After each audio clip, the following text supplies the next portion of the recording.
trying to determine when we're going to see storms developing, because there are a lot of questions.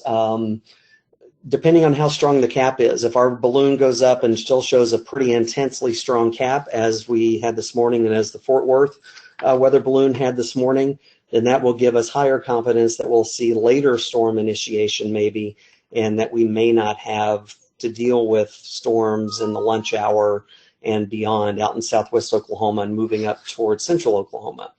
If that cap is weakening, and we're seeing some indications looking at satellite data that there's already some lift occurring over Oklahoma, which could be eroding that cap or weakening that cap from up above. And if that's happening, and we do see these storms developing earlier than this map indicates, then we're going to have to redo the whole thing. So please, more than any other day, keep up with the forecast and monitor for updates.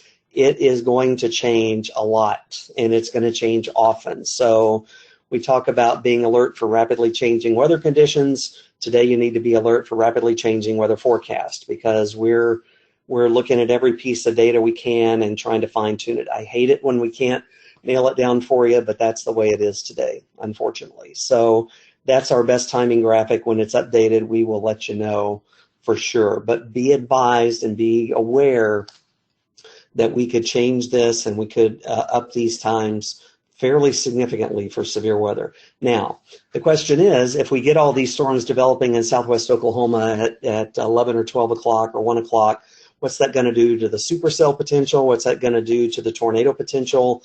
And that's a great question. Depends on how many we have. If we get a bunch developing, then that's going to probably cut down somewhat on the high-end tornado potential.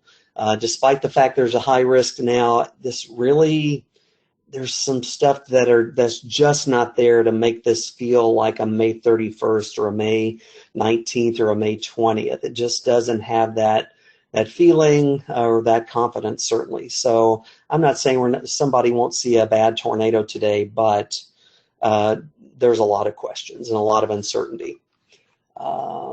Let's see, what's next? So this graphic is also subject to significant modifications here in the next couple of hours. Again, that highest tornado potential is focused in the SPC high risk area. I think they'll have a slightly different weather environment going on up in southwest and into central Kansas, and we may have thunderstorms developing there, and that may be where we have the more substantial potential for long track, strong and violent tornadoes. But again, that's up in the air. So again, watch for this map to change. Given the wind shear that's in place and the unstable, very humid air, the very low cloud bases, if you're in front of any thunderstorm today, there's at least some tornado potential with it, and any isolated supercells that can sustain themselves, especially storms that remain isolated into the late afternoon and early evening hours when the wind shear really starts to pick up, will have increased tornado potential. So keep an eye out for that. Okay, that's the story for today.